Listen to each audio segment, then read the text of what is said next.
Welcome to Sleep Path, where the noise of the day gently fades and the quiet of the night embraces you like a warm blanket.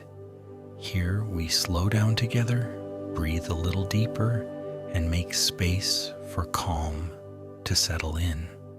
I'm so glad you're here. Tonight's tale is a soft journey into imagination, a colorful story that brings a gentle spark of wonder to even the darkest hours. So now, let your body grow still. Close your eyes if you haven't already, and feel your breath ease into its natural rhythm. In your mind's eye, picture a single sheet of paper, smooth, unmarked, waiting. It rests on a sturdy wooden desk, just at the right height for your arms to relax. Beside it lies a slim cardboard box, its contents softly rattling as you lift it. You open the lid and there they are, a brand new set of crayons, red, blue, yellow, green, and violet, each one gleaming with untouched potential. That familiar scent rises to meet you, a warm, waxy fragrance that carries memories of simpler times and the promise of creating something entirely new. You spread the colors out in front of you, pausing for a moment just to decide which one will you choose first. And from this quiet beginning, we step into a story where color has always mattered, where art was born not in galleries, but in fire, wax, earth, and dreams. Long before factories and school desks, before crayons came in boxes or names were printed on tiny wrappers, color lived in the hands of ancient people, in the glow of firelight and the dust of the earth beneath their feet. Let your imagination drift far back in time to a warm, sunlit land where the Nile flows calmly through fields of green and gold. This is ancient Egypt, where temples rise from the sand and stories are told not just with words, but with color. Here, artists held bowls of beeswax over open flames, watching it melt into golden pools. To these they added powders ground from berries, crushed stones, and wildflowers. As the wax softened and shimmered, colors bloomed like petals in spring. They called this sacred process encaustic painting, using fire to fuse wax and pigment into living pictures. With tiny brushes and metal tools, these early artists brought their visions to life on wood, stone, and even the walls of tombs. Imagine a hand steady with care, spreading warm wax onto a rough stone surface. The scent of honey rises in the heat. Lines appear, delicate, deliberate. A falcon in flight, a river bending, a child playing in the reeds. Each stroke, a memory, each shade, a piece of soul. Centuries later, the Romans would carry this art across their vast empire. Their painters adorned villas and temples with images of gods, of emperors, of myth, and everyday life. Color became not just decoration, but a language of devotion and identity. And while the tools would evolve, from bowls of wax to slender sticks of pigment, this instinct remained the same: to capture feeling, to make the invisible visible, to give shape to imagination. Even today, in quiet studios across the world, some artists still melt wax and mix colors by hand, a slow ritual, a whisper of the past, a reminder that long before modern crayons, there was always a human urge to color the world. The flickering fire of ancient times eventually gave way to the cooler glow of candlelight, and later to the soft golden beams that filtered through stained glass windows of medieval halls. As the centuries passed, the urge to draw, to make a mark, to leave a trace, only grew stronger. Now picture a stone room in the 13th century Europe. The air smells of parchment and pressed herbs. A scholar leans over a heavy desk, scratching notes in the margins of a sacred manuscript.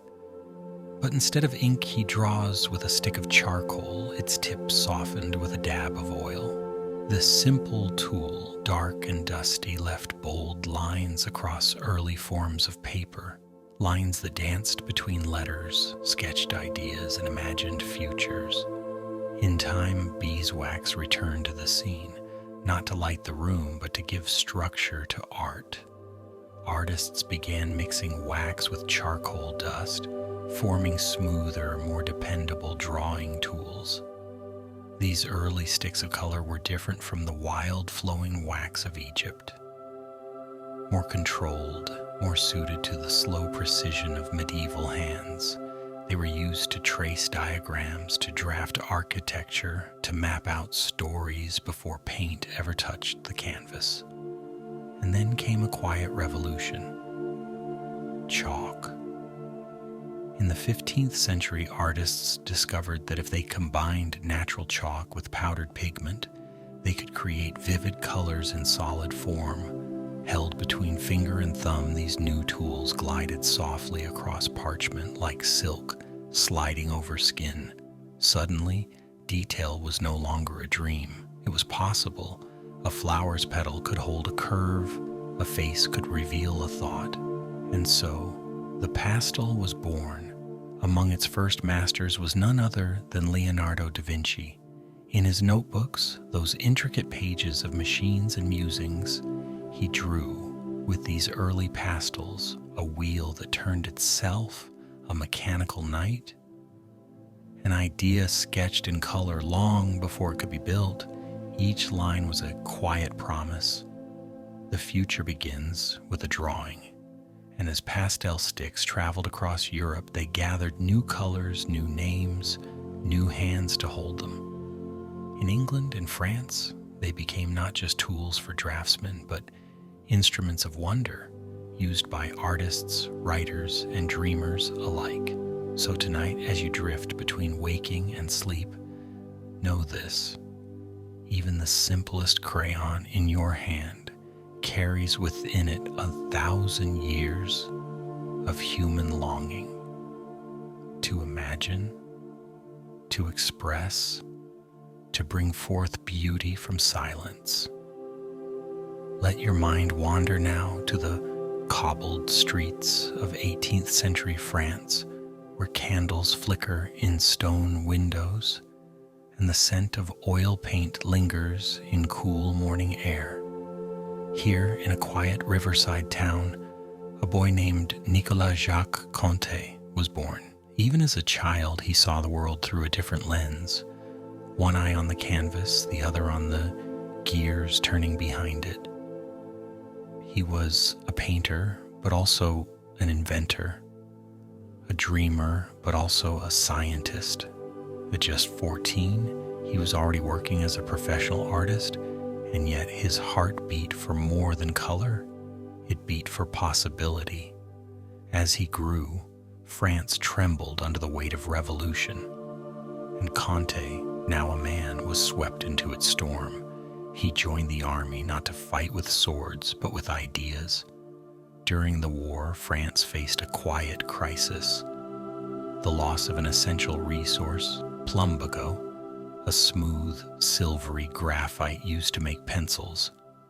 Without it, soldiers had no way to sketch maps, write reports, or communicate in haste. And so the challenge was given to Conté: invent a solution from nothing. In a small workshop lit by lantern glow, he began to experiment. Water, clay, powdered graphite. He mixed, shaped, and molded, pressing the dark paste between slender slivers of wood. Then he baked them, not in bread ovens, but in the fire of invention. What emerged was a revelation, a pencil made not of imported graphite, but of ingenuity. Strong, smooth, reliable. A tool not just for writing, but for expression. In 1795, he received a patent, but he didn't stop there. Conté began adding subtle gradients to the graphite, light and dark, soft and bold. And then he did something magical. He introduced color. By blending pigments into the mix, he created vibrant sticks of pastel wax, each one a miniature masterpiece, each one a portal into imagination. A few years later, France awarded him high honors. Even Napoleon Bonaparte himself spoke of Conte with admiration, calling him a man who could build something out of almost nothing. And truly he did. His crayons, those smooth, waxy sticks, were the quiet beginnings of something that would one day fill every classroom, every backpack, every childhood memory. So tonight, as you lie beneath your blanket of thoughts, remember this: sometimes it only takes one person, one quiet, curious spark to light the way forward. Now let us sail gently westward across the cold blue waves of the Atlantic. Feel the slow rocking of an old wooden ship, its sails full of wind, its hold full of dreams. We follow a new thread in our story, one woven not in the studios of Paris, but in the quiet hills of New York. In the year 1836, a boy named Joseph Walker Binney was born in Wakefield, a quaint town in northern England where cobblestone streets curved past cathedrals and market stalls filled the air with scent and sound. As a child, Joseph wandered among the wool traders and grain sacks, watching the world in motion, a world of color, commerce, and curiosity. But England could not hold his restless spirit. And so, as a young man, Joseph boarded a ship and crossed the sea, chasing a new life in a land of industry and invention, America. He arrived in the bustling heartbeat of the 19th century, New York City, a place where the sky was stitched with chimney smoke and every street hummed with ambition. Joseph tried his hand at many trades: real estate, pattern making, factory work.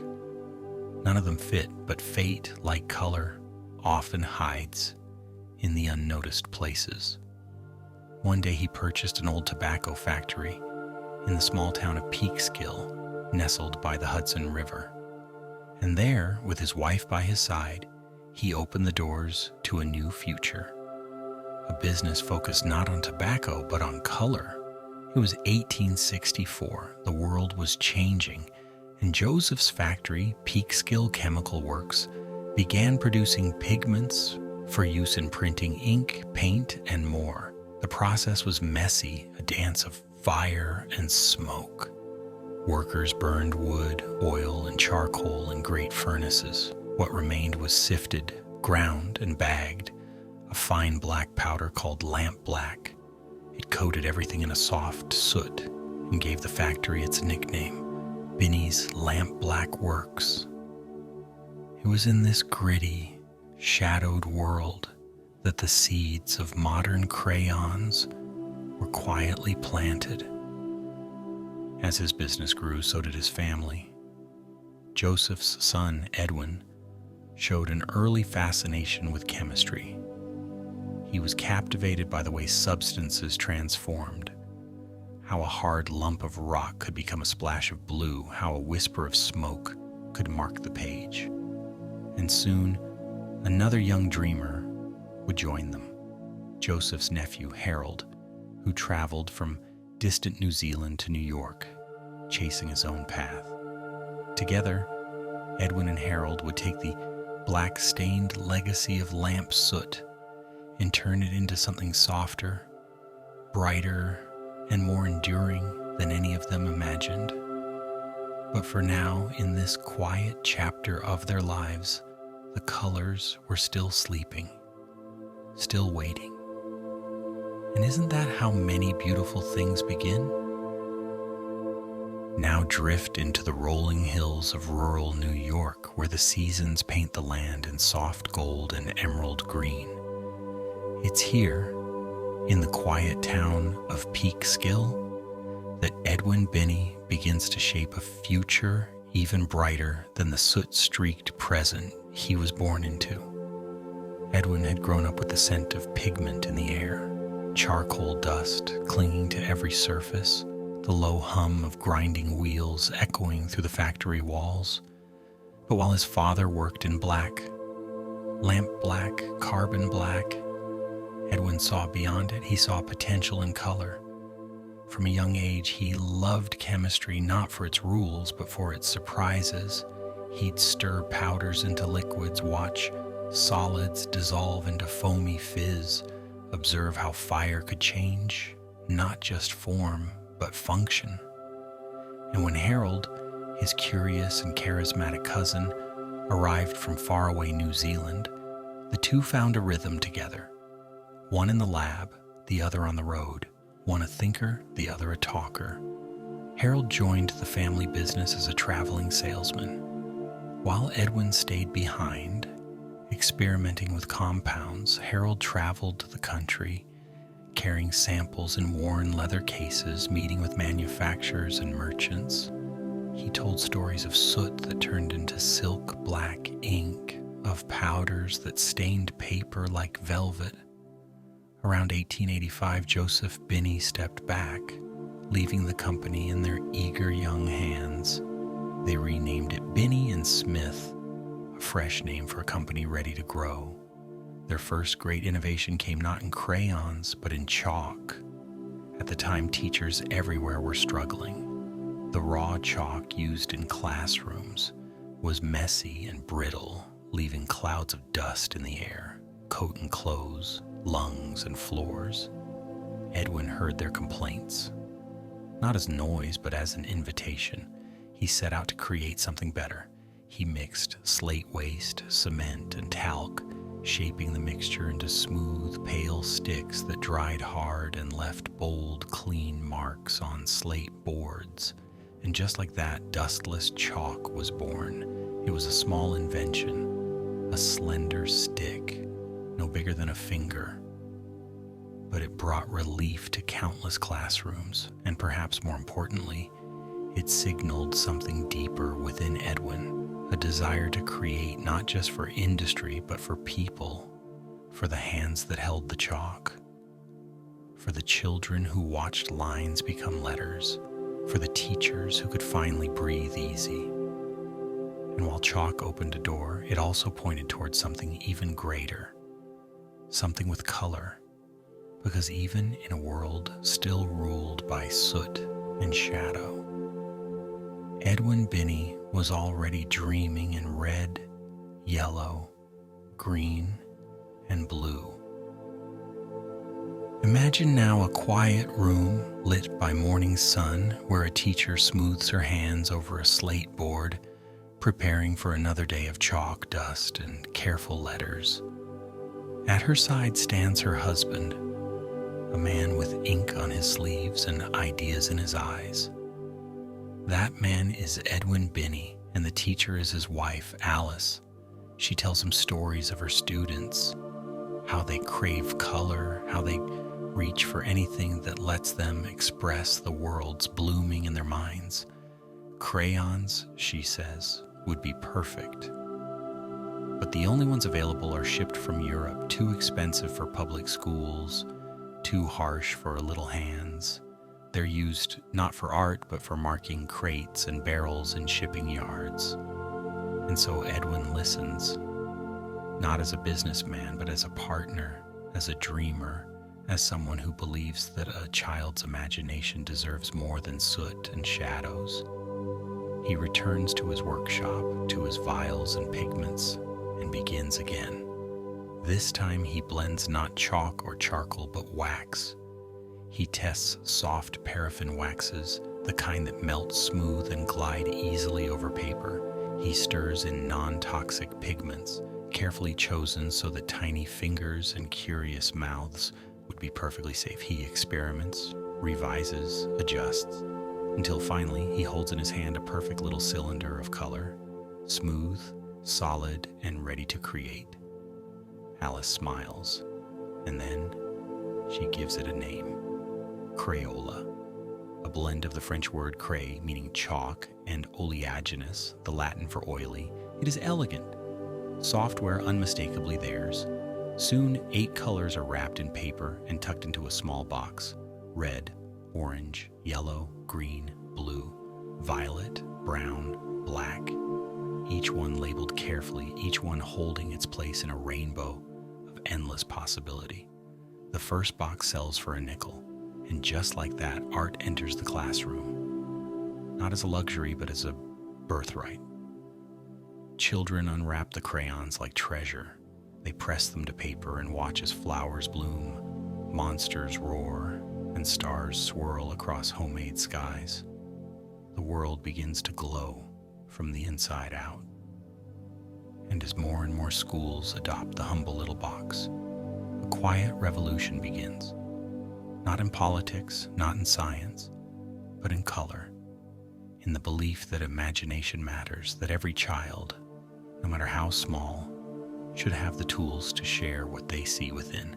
And thus, Crayola was born, not just a product, but a promise that color belongs to everyone. Now picture a place where colors are not just seen, but made. A space humming with quiet purpose where molten wax flows like rivers of light and machines move with rhythmic grace, slow, steady, and calm. This is the Crayon Factory, not loud or rushed, but almost meditative. A place where rainbows are born one stick at a time. It begins with paraffin wax, soft and scentless, a gentle base waiting to be transformed. Chunks of it are dropped into great steel vats where warmth coils beneath, melting it into liquid silk. The air grows warm, but not harsh, like a cozy kitchen on a winter morning, filled with the quiet steam of something sweet. Into the wax, workers add a fixing powder, something to help the wax cling to the page and hold its form in little hands. Then comes the magic. Grains of pigment as fine as sand spiral down into the swirling wax, blue like a summer lake, red like the first bite of an apple, green like the underside of a leaf. The mixture churns slowly and the colors bloom from within, not instantly but like clouds blending at sunset. Once ready, the molten blend is poured into a long machine lined with thousands of tiny molds, each one shaped like a crayon. The wax slips in silently, filling each form with color and heat. Then cold water flows over the top, calming the wax, solidifying it. It cools without cracking, grows firm without losing its glow. A smooth blade skims across the surface, removing the excess, which is gathered and sent back again. Nothing wasted, nothing hurried. Once solid, the crayons are pushed gently from their molds and onto a slow-moving conveyor. They roll forward like little travelers heading toward their final touch. A labeling machine waits, ready with tiny paper wraps. Each strip printed with the Crayola name, each label carefully sealed with a kiss of glue. The crayons pass through one by one, gathered into color groups, bundled into boxes, 8, 16, 24, or 200. Every set, a collection of possibilities. And somewhere in the world, a child's hand opens that box, selects one shade, and brings a new idea into the light. It is a process of patience, of precision, of quiet joy. And in this slow, colorful rhythm, the factory breathes, wax flows, color grows, and creation never sleeps. Now let yourself drift back to that moment when a box of crayons rests in your hands. The cardboard is soft and familiar, the paper labels slightly textured beneath your fingers. You open the lid, and the colors greet you like old friends. Inside there's a silence full of potential, a calm just before creation begins. Because in that moment, you're not just holding wax, you're holding stories. Since that first little box was sold for a nickel, Crayola has painted its way into homes, schools, libraries, and dreams.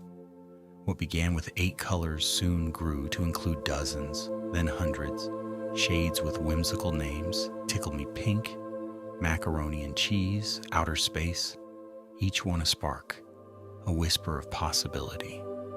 Over time, Crayola became more than a product. It became a language, a way for children to say things they didn't yet have words for. A swirl of blue for sadness, a burst of yellow for joy, a mess of brown and red for something they couldn't explain but needed to release. And as the decades passed, new tools emerged, markers, watercolors, digital styluses. But the humble crayon remained, a quiet constant, a symbol of beginning. Because even the most celebrated artists once started here, with nothing but a blank page and a handful of color. Crayola's reach grew far beyond the classroom. Hospitals began using crayons in therapy. Shelters offered them to children to draw through trauma. Elderly hands found comfort in their soft, forgiving glide. Color became a kind of care, a gentle companion when words were too heavy to carry. And still today, thousands upon thousands of crayons are made every hour, not by magic, but by intention, by people who believe in small things that spark big wonders. So tonight, as your breath slows and your thoughts settle into silence, remember this. The crayon in your memory might be long gone, its tip worn dull, its paper peeled and scribbled, but the feeling remains. The moment you first created something from nothing, a world of your own, a vision no one else could see, until you brought it to life, one quiet stroke at a time. And now, the colors rest once more in their box, lined up side by side, quiet, content. The page is full. The story has been told. You've walked through warm Egyptian temples where wax and pigment first melted into image. You've wandered candle-lit monasteries, watched scholars sketch with chalk and charcoal, and peered over the shoulder of Da Vinci as he dreamed of machines and men. You've sailed across oceans with inventors and visionaries, stood in humming factories where rainbows are poured into molds, and followed the quiet birth of a crayon named Crayola, born not of chance, but of love, care, and intention. And now you find yourself back where we began, in the stillness, in the calm. A blank page lies before you, but this time you know something more. You carry within you the colors of every place you've been, every thought you've dreamed, every moment you've quietly made your mark. So tonight, as you drift deeper into sleep, let your mind soften like wax and warmth. Let the colors swirl in your dreams. Soft blue skies, sunset golds and greens as deep as memory. Let your breath move gently like a crayon gliding across a page. And if your thoughts come, as they often do, just let them pass like clouds over a canvas. You've already drawn enough for today. Sleep well, dream richly, and wake to a world still waiting to be colored. Even after the story ends, a glow remains, like the last stroke of light after the sun has set. It lingers, not loud, not bright, just enough to warm the edges of your dreams. Tonight, you've walked through time wrapped in color, and now there's nothing more you need to do. No decisions to make, no crayons to choose, no lines to draw. Only this. Only now. Let yourself fall into the quiet. Not as a leap, but as a gentle drift. Let the bed hold you, as if you were paper cradled by a wooden desk. Let your breath rise and fall slowly, like waves brushing the shore of a child's drawing, unfinished but complete. And if a thought returns, like a soft voice asking, "What color should I start with?" just smile inside. The world can wait. The page can wait. Tonight, you rest, and in your sleep, your spirit colors softly beyond the lines. And somewhere, perhaps in the soft folds of your dreams, a new page is waiting, still blank, still quiet, but not for long.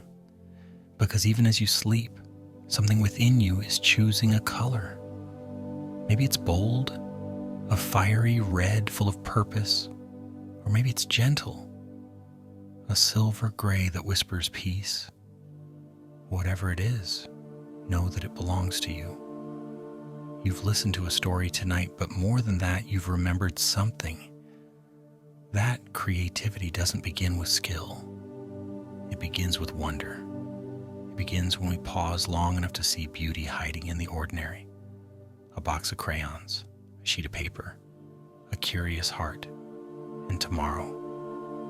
When morning sunlight filters into your room, when the stillness fades into birdsong and soft footsteps, you may find yourself reaching for that inner crayon, not to impress, not to perfect, but to play, to feel, to remember that you are and always have been a creator.